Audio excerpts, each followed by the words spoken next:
Hello guides. आज मैं आपको उत्तराखंड का जो बायलॉज है, बिल्डिंग बायलॉज, भवन निर्माण एवं विकास और विधि विनियम 2011, जो उसका संशोधन 2015 में हुआ था, जो आपकी बिल्डिंग बनाने में के नियम जिसमें लागू होते हैं, उसके बारे में मैं आज कुछ बताऊंगा। अब मैं आपको कुछ दिन तक बायलॉज के बारे में बताऊंगा कि बायलॉज में क्या क्या है।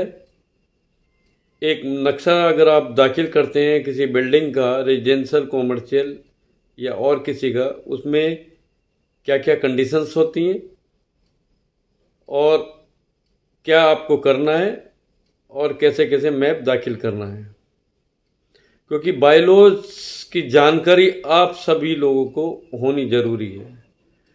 ये बायलॉज की पुस्तिका जो है उत्तराखंड की मिलती है 200 रुपये में, लेकिन लोगों को ज्ञान नहीं है किताब कहाँ मिलती है और हर कोई नॉलेज भी नहीं रखता है। जनरल लेमैन इसके बारे में नहीं जानता है कि बायलॉज होता क्या है। किसी भी बिल्डिंग बनाने के लिए बायलॉज में जो नियम है वो निर्धारित होते हैं, उसी के अकॉर्डिंग नक्शा पास होता है और उसी के अकॉर्डिंग प्लॉट डिसाइड होता है। अगर आपका प्लॉट का साइज डिसाइड है तो कितना हमको एफएआर, कितना सेटबैक और कितना मतलब फ्रंट सेटबैक और रोड बाइंडिंग एरिया छोड़ना पड़ेगा, ये सब बायलॉज में दिया होता है। पिछली वीडियो में मैंने आपको एफएआर, सेटबैक के बारे में बताया था और रेजिडेंशियल के सेटबैक भी बताए थे। मैं अपने पिछली वीडियो में हाइट के बारे में भी बता चुका हूँ कि प्लॉट के अकॉर्डिंग घर बनाने के लिए कितनी हाइट होनी चाहिए, ये मैं बता चुका हूँ। आज मैं आपको बताने जा रहा हूँ परिभाषाएं, कुछ ऐसी परिभाषाएं जो बहुत काम की होती हैं और आपके काम आएंगी। ध्यान से सुने। अगर आप इनको बार बार सुनेंगे तो आपके याद हो जाएंगी। अगर आपको ज़रूरत है बिल्डिंग बनाने की तो इन परिभाषाओं को जानना बहुत ज़रूरी है। तो ये बायलॉज है मेरे पास, ये बिल्डिंग बायलॉज है और इस बायलॉज को देखकर, मैं पढ़कर एक एक शब्द मैं आपको सुनाऊंगा और आप समझ जाइएगा। एक एक चीज़ की परिभाषा बताऊंगा। आज बायलॉज का जो कुछ खास खास पॉइंट्स हैं, जो खास खास परिभाषाएं, उनके बारे में बताने जा रहा हूं। जैसे कि हर इंसान को बेसमेंट बनाने की ज़रूरत होती है। सीधी सादी भाषा में तहखाना भी बोलते हैं उसको, अंडरग्राउंड। तो बेसमेंट की परिभाषा क्या है, बेसमेंट का उपयोग किस चीज़ में कर सकते हैं, ये ध्यान से सुनिएगा आप। मैं इसे पढ़ के बताऊंगा, अलग से नहीं बताऊंगा, ताकि आपको समझ में आ जाए कि बायलॉज के अंदर लिखा क्या है। दोस्तों ध्यान दीजिए, ये हमारा बायलॉज का, उत्तराखंड बायलॉज का 2.11 पैरा है। इसमें बेसमेंट डिफाइन किया है। बेसमेंट का तात्पर्य ऐसे निर्माण से जिसकी ऊंचाई का न्यूनतम 50% भाग स्थल के लोएस्ट ग्राउंड लेवल के नीचे हो। अगर कोई स्थल है उसके लोएस्ट लेवल के नीचे जब हम करते हैं वो होना चाहिए। विशिष्ट स्थलाकृति के अनुसार इसका निर्धारण प्राधिकरण द्वारा NBC 2005 में परिभाषित भी किया जा सकता है। बेसमेंट का उपयोग किस में करते हैं, ध्यान से सुने। बेसमेंट का उपयोग किस में करते हैं? बेसमेंट का उपयोग आजकल पार्किंग में करते हैं, स्टोरेज में करते हैं तथा यूटिलिटी के लिए भी करते हैं। तो ये थी बेसमेंट की एक छोटी सी परिभाषा। आगे चलते हैं हम। इसमें 2.24 पैरा है उत्तराखंड बायलॉज का। फ्लोर एरिया किसको बोलते हैं दोस्तों? फ्लोर एरिया हिंदी में बोलेंगे हम तल क्षेत्रफल, और फ्लोर एरिया का तात्पर्य भवन के किसी तल पर आच्छादित यानी कवरेज एरिया से है, आच्छादित क्षेत्रफल से है। ये था फ्लोर एरिया। दोस्तों अब इसका FAR भी आपको जानना बहुत जरूरी है। हर बिल्डिंग के लिए FAR की वैल्यू ज़्यादा होती है, तो 2.25 में प्रोविजन दिया है फ्लोर एरिया रेशो, जिसको शॉर्ट में बोलते हैं FAR। आप सभी जानते हैं FAR के बारे में। FAR की फुल फॉर्म फिर दोबारा बताता हूं, फ्लोर एरिया रेशो। इसका तात्पर्य है किसी भूखंड के किसी प्लॉट के कुल क्षेत्रफल से भवन के कुल तल क्षेत्रफल को विभाजित करने से प्राप्त भागफल से है।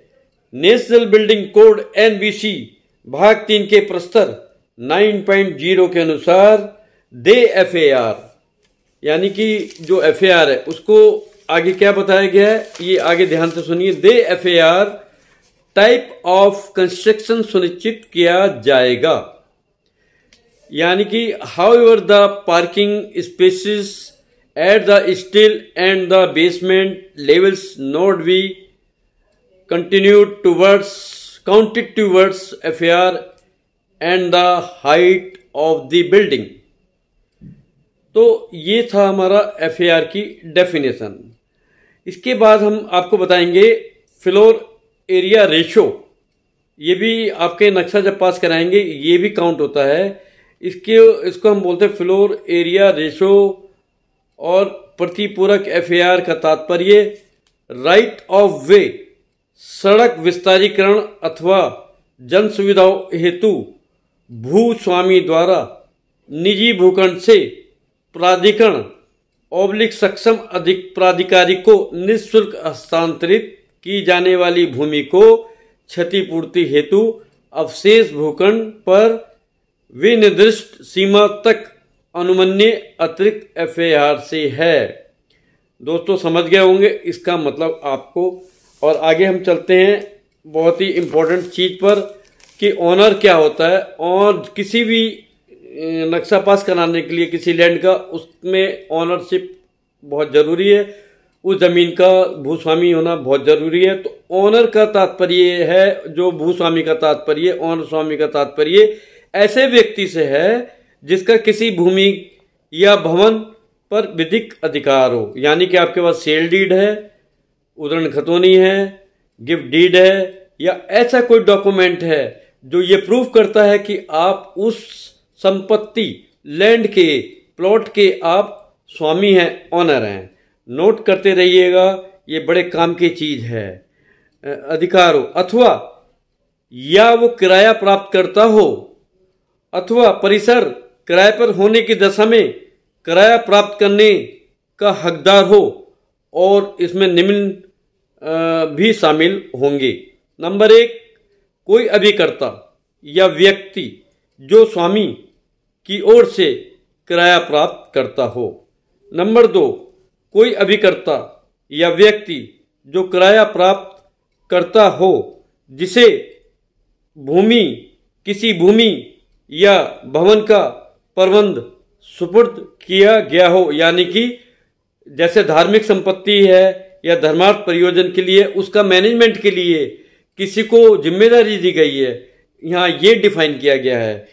और नंबर 3 में है किसी सक्षम प्राधिकार उक्त न्यायालय द्वारा नियुक्त कोई रिसीवर, मान लीजिए कोई किसी प्रॉपर्टी में डिस्प्यूट है, उसमें रिसीवर कोर्ट के द्वारा नियुक्त किया जाता है या प्रबंधन दिया जाता है, जिसे परिसर में स्वामी के अधिकारों को प्रयोग करने का प्रभार और अधिकार दिया है। यानी कि किसी लैंड का अगर पे रिसीवर बैठ गया है, किसी प्रॉपर्टी में रिसीवर बैठा है, तो उसको वही अधिकार होंगे, वही अधिकार दिए जाएंगे जैसे कि किसी संपत्ति के स्वामी को दिए जाते हैं। ये तो दोस्तों हो गया ओनरशिप, ओनर का मतलब भूस्वामी क्या होता है।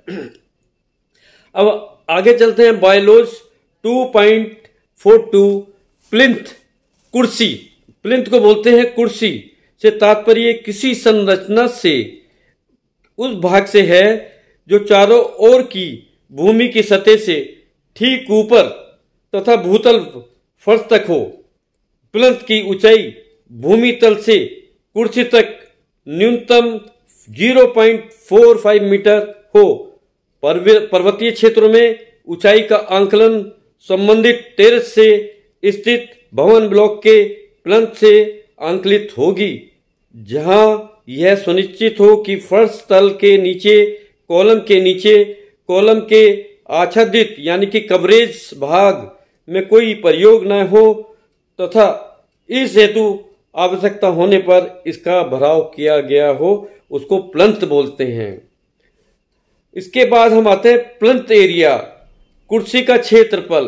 प्लंथ को कुर्सी बोलते हैं, उस एरिया को क्षेत्रफल बोलते हैं। प्लंथ का क्षेत्रफल से तात्पर्य वह निर्मित क्षेत्रफल है जो बेसमेंट, भूतल अथवा किसी मंजिल के फर्श पर नापा जाए। दोस्तों आगे और है अभी प्लॉट। अभी यहाँ पर एक और अलग से भूखंड के बारे में डिफाइन किया गया है। अभी ऑनर के बारे में डिफाइन किया था ऊपर। अभी 2.44 में प्लॉट भूखंड का तात्पर्य भूमि के ऐसे भाग से जो चारों ओर निश्चित सीमाओं से घिरा हो, यानी कि उसकी बाउंड्रीज हो, पूरब, पश्चिम, उत्तर, दक्षिण में क्या क्या है, किसका घर है, किसका प्लॉट है, ये निश्चित होना चाहिए। प्रत्येक प्रयोजन के लिए भूखंड अधिकतम 2000 वर्ग मीटर के फ्रंटेज तथा गहराई के तथा अनुपात अधिकतम 13.1:3.5 हो, जो भूखंड से वांछित मार्गाधिकार छोड़ने के पश्चात होगा। उसके अनुपात होने की दशा में भूखंड के नेशनल 1.35 अनुपात में ही मानचित्र स्वीकृत होगा। वह शेष क्षेत्र खुला होना चाहिए। अभी आपको प्लॉट एरिया की डेफिनेशन बताता हूं जो 2.45 में दी गई है। प्लॉट एरिया का तात्पर्य है भूखंड क्षेत्रफल का तात्पर्य भूखंड से वांछित मार्गाधिकार यानी कि रोड बाइंडिंग छोड़ने के पश्चात अवशेष नेट प्लॉट एरिया से है। इसको हम प्लॉट एरिया बोलते हैं दोस्तों। तो आप आशा है ये सारी चीज समझ रहे होंगे। थोड़ा सा और मैं एक दो परिभाषा और बताऊंगा आपको, ताकि आप बायोलॉज का ज्ञान आपको हो सके। ये बहुत काम आएगा दोस्तों। ये वीडियो आपके लिए स्पेशल बना रहा हूं। कहाँ ढूंढेंगे आप बायोलॉज? कहीं आप बायोलॉज नहीं मिलेगा आसानी से। कम वीडियो सुनकर आपको समझ तो आ सकता है। मैं इस पूरे बायोलॉज को धीरे धीरे आपको समझा दूंगा, पढ़ा दूंगा, आप समझ जाएंगे। आगे अपने आपको जब समझ आ जाएगा तो आप किसी आर्किटेक्ट, इंजीनियर और ड्राफ्टमैन से आगे आप उसको बता सकते हैं। कोई आपको बेवकूफ़ तो नहीं बनाएगा, आप अपना काम कर सकेंगे। तो सुनिए आप दोस्तों, अभी आ रहा है 2.54 सेटबैक लाइन क्या होती है। सेटबैक लाइन का तात्पर्य भूखंड भवन की सीमाओं के समांतर रेखा से जो भवन निर्माण एवं विकास उपविधि विनियम, जो उपविधि में पढ़ रहा हूं या विनियम में उल्लेखित किया गया, निर्दिष्ट किया गया हो और जिसके बाहर भूखंड की सीमाओं की ओर कोई निर्माण करना अनुमन्य न हो, उसको मतलब सेटबैक बोलते हैं। अनुमन्य ना हो उसके लिए निर्धारित शर्तें होती हैं, कितना आपको सेटबैक छोड़ना है, कितना कवर करना है। ये मैंने पहले भी आगे एक वीडियो में दिया था कि एक घर बनाने के लिए एरिया के हिसाब से कितना सेटबैक आपको छोड़ना पड़ेगा। ये बहुत ही इंपॉर्टेंट पार्ट है दोस्तों। अभी मैं आपको सारी चीज बता चुका हूं। मुझे लगता है कि आगे लंबा वीडियो हो जाएगा और आपको समझ में भी नहीं आएगा। ये मैंने आपको बता दिया है। तो जब भी आप अपने आर्किटेक्ट के पास जाते हैं तो इतनी जानकारी तो आपको होना चाहिए। आपको बिल्कुल भी अवेयरनेस नहीं है तो अब अवेयरनेस हो जाएगी और रहनी भी चाहिए, क्योंकि लोग बेवकूफ़ बनाने के सिवा और कुछ नहीं करते हैं।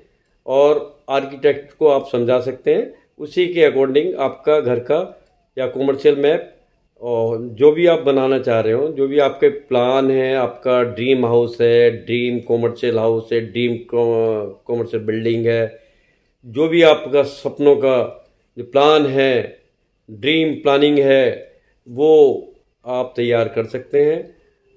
अगर आपको समझने में नहीं आया तो कमेंट कर दीजिएगा आप। मैं कमेंट में आपका रिप्लाई करूंगा और उसको समझाऊंगा। जो डेफिनेशंस मैंने आपको बताया है, जो परिभाषाएं मैंने आपको समझाई हैं, उसके बारे में मैं आपको फिर दोबारा से आपको बताऊंगा। फ़ोन कॉल करके भी आप मुझसे पूछ सकते हैं विदाउट हेजिटेशन। ये हो सकता है मैं कभी फ़ोन ना उठाऊं, लेकिन ज़्यादातर मैं फ़ोन उठाता हूं और सबसे बात करता हूं, क्योंकि मेरा सेवा भाव का काम है। मैं चाहता हूं सबको नॉलेज मिलनी चाहिए। दोस्तों, एक बार लाइक कर दीजिए और रिक्वेस्ट है, पूरा वीडियो देखिए, स्किप मत कीजिए। अगर नॉलेज लेनी है तो पूरा देखिए, नहीं देखना है तो बिल्कुल भी मत देखिए, क्योंकि बहुत से लोग स्किप कर देते हैं। मैं किसी बिजनेस पर्पज पे यहाँ नहीं बैठा हूँ, मैं केवल एक नॉलेज देने के लिए यहाँ पर आया हूँ। ये ऐसा यूट्यूब का मंच है जिससे मैं आपको और नॉलेज दे सकता हूँ। मैं भी यूट्यूब के माध्यम से बहुत सी चीज़ों की नॉलेज प्राप्त करता हूँ, लेकिन मैं सबका पूरा वीडियो देखता हूँ, छोटा वीडियो कभी नहीं देखता, स्किप नहीं करता हूँ। तो दोस्तों, जिन लोगों ने आज तक मुझे सब्सक्राइब नहीं किया, मेरे चैनल को सब्सक्राइब नहीं किया, मेरा अनुरोध है सब्सक्राइब कर दें। जब क्या जाता है आपका, कोई पैसा जा रहा है आपका? सब्सक्राइब करने में क्या प्रॉब्लम है आपको? एक आपको बटन दबाना है बेल आइकन का, बटन दबा दीजिए, मेरा चैनल सब्सक्राइब हो जाएगा और आपको नोटिफिकेशन मिलने लगेंगे। सब्सक्राइब तो कर दीजिए, आगे आपकी मर्जी है, वीडियो देखना या ना देखना ये आपकी इच्छा पे डिपेंड करता है। मैं आपको प्रेशराइज नहीं करूँगा। आज मैं बहुत समय से सोच रहा था, ये आपसे रिक्वेस्ट करूँगा, मेरी रिक्वेस्ट है कम से कम नॉलेज वाली वीडियो को तो देखें। नॉलेज वाली वीडियो देखेंगे तो आपको ज्ञान बढ़ेगा। मैं भी नॉलेज वाली वीडियो लोगों की देखता हूँ और मुझे ज्ञान बढ़ता है। दोस्तों, आज का वीडियो कैसा लगा कमेंट करके मुझे बताइएगा, और नेक्स्ट वीडियो के लिए मैं आपके सामने लेकर ऐसी सब्जेक्ट लेकर आऊँगा जो बहुत काम का होगा। और इसके अलावा मैं तरह तरह की वैसे भी वीडियो लेकर आता हूँ मोटिवेशनल। यही नहीं है कि डिपार्टमेंटली या नक्शे से संबंधित ही मुझे बनाना है। ये मोटिवेशनल चैनल है, इससे संबंधित जो भी होगा, जो आपको मोटिवेट कर सकूँ मैं, उससे संबंधित मैं वीडियो लेकर आऊँगा। अगली वीडियो लाने तक मुझे इजाज़त दीजिए।